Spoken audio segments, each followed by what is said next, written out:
What's up? It's your boy Carcino, back at it again, playing with Black Magic. No, man, it's the start of the NFL season, and I'm wearing baseball stuff. What do you know? But I just wanted to say to everybody, I am tired, exhausted. From the past 2 days, I've had no sleep. I didn't sleep at all yesterday. We partied it up, giving credit to Kell Brook, you know, and everything that he did yesterday. Want to say thank you, Kell. And we just want to say and look back at 9/11. 9/11 was on a Monday. That's what I remember. And the fact that it was on a Monday was after a football Sunday. The Bears had played the Baltimore Ravens. I still have the newspaper from 9/11. Saved it. I knew this would be monumental. When I woke up, Tower 1 had already hit the building. While I was getting ready for work, I'm like, man, Tower hit the building? Like, why is everybody like, I'm like, a plane hit the building, man, that's messed up. So as they're showing the building on the news, and then here comes another building, a plane, boom. And I saw that, I'm like, oh, whoa, look at that. I was like, is that another plane? And they was like, that's another, let's think another plane has hit the building. And I'm like, whoa, how did that happen? And at first I thought maybe like there was some sort of a missile or something like that that hit the building, but it was something else entirely. It was more of, okay, there's Psycho Man. Him and that guy gonna fight. We might have a hood story live. Look at him. He mad at him. So anyway, once the second time plane hit the tower, I'm like, wow, it's an attack. So my grandma was all nervous and all this stuff. I'm getting ready to go into work. Turn on the radio and people are freaking out as I'm driving. Oh my God, oh my God. Oh, let's pray for the nations. Let's pray for the people. And that is sad for the people who lost their lives so unnecessarily like that. That was very sad. And it brought up a lot of questions. Who did the attacks? Why did this happen? Like, what's going on? We were all in the area of the gray. Then something strange happened. My family was in the military at this time. My mom, my dad, they all in the, you know, my dad, he's in the Marines, so he's hitting the phone. His phone is ringing off the hook. You know, down there with where they gotta go in, what's gonna happen. So he immediately goes into shutdown mode where no one's gonna be talking to him except the military personnel. So my mom's not gonna get anything out of him.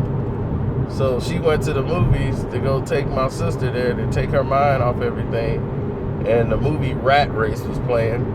So she went and played, you know, my sister, she don't have no idea what was going on. She just thought it's a regular day.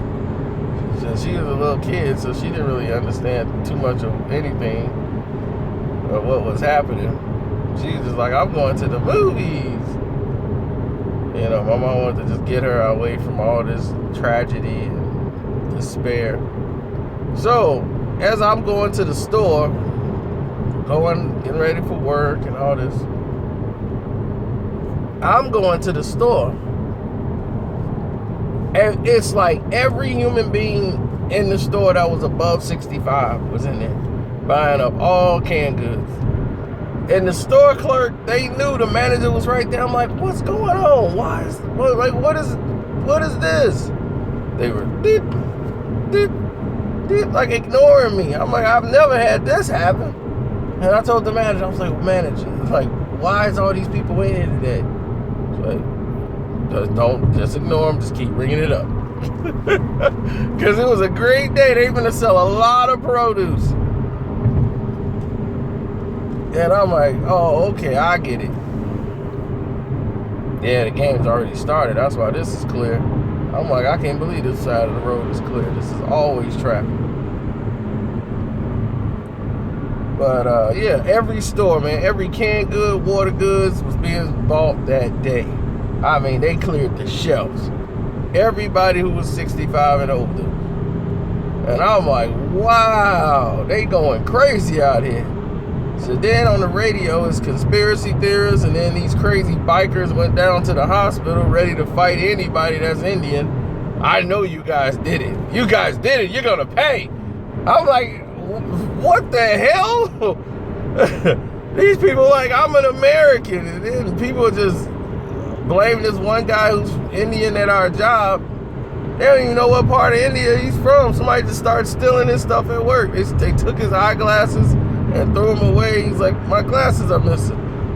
And they were like, the company knew already. They were like, we'll pay for it. We'll get you some new glasses. We'll pay for it too. Don't even worry about it. Like, he had something to do with it. And I'm like, this guy's an American engineer. He hadn't been in India in like 20-some years.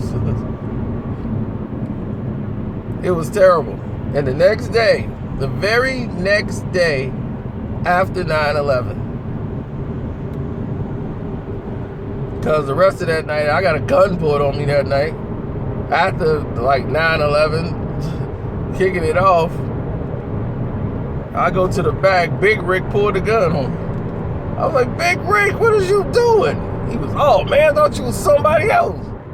Shoot, you came up in here, man. I'm like, Big Rick, you don't pull a gun on me, man. Big Rick was going crazy. So, yeah, it was a wild time. Only person that seemed to be calm was me. I was very calm, and in the black community, they were very calm. It wasn't like it was even news where we were at. And then when I came out here to the suburbs, to where in the area we worked and everything, it was complete panic. It was completely two different worlds. One side, everybody was just like normal. The other side, people were freaking out. And I'm like, should I be freaking out? What's going on out here?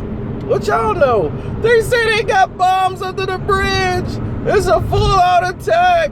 Is Chicago next? We're next on the list. I'm like, we are? When did they say this?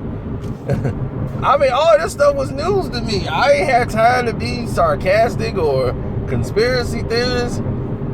But in the black community, right away, they start right off with, man, you know we did that. And when evidence started breaking down and people started looking at it, it started looking more and more like an inside job. And I was just wondering how in the world did Osama bin Laden's picture end up in the paper the very next day? I mean, a pull-out section with Osama bin Laden's picture as the enemy. The very next day. I'm like, that's quick. And then, right after that, here are the jet planes. We're going to get them. And they got jet fighters getting ready to take off. And here it is, we're going to get them. And then all this information started coming out to make it seem like it was an inside job. Meaning that it could have been us or some people that we trained did it. And Osama bin Laden, we trained him here in Milwaukee, Wisconsin, how to do all this stuff. And people in the hood, they just didn't care about 9/11. Not to say they didn't care about life. It just was not a big concern to them at all. And in the suburbs, it was an entirely different thing. Everybody was patriotic. Everybody had to fly the flag. And they were flying flags left and right. My grandfather, who's very patriotic, I went and got him a flag. I said, I'll get you a flag, don't worry. You can go ahead and fly it. So he went and floated